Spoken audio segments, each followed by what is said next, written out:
Naakyat na ni Pangulong Bongbong Marcos ang binansagang Mount Camuning sa Quezon City at kahit siya hindi nagustuhan ang footbridge. Kaya ang utos niya, ipagiba na ito. Magbabalita si Mobile Journal, Julie Baiza.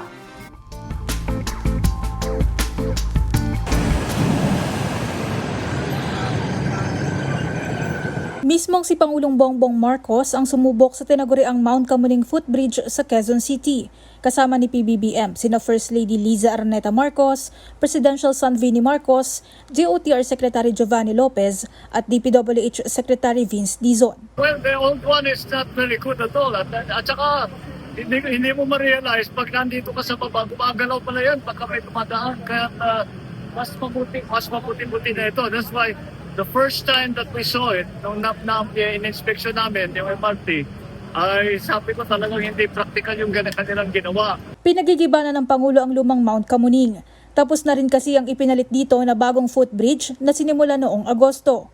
Para mas accessible, kakabit ng footbridge ang busway at MRT station. May elevator, wheelchair lift at fare matrix na rin. Nakahiwalay na rin ang loading at unloading para hindi nagsisiksikan. So far, I'm happy to see that this is the sort of thing that ito naman ay kaya naman palang gawin. Mapagaan lang ng kaunti ang kanilang mahirap na nga mag-commute. Mahaba, mainit, kung ganun. Sabi ko dapat naman tugunan natin yung pang-araw-araw na dinadaanan ng ating mga kababayan para makapunta sa trabaho at para makauwi. Sa kabuuan, higit 87.3 million ang halaga ng footbridge at ng busway station. Nangako si PBBM na titiyakin ang maintenance nito. Sa panig naman ng DOTR, hindi raw dito natatapos ang pagsasaayos. May tatlo tayong inaayos ngayon at pinupiksan. Dito naman sa Bagong Barrio, Balintawak at sa Guadalupe.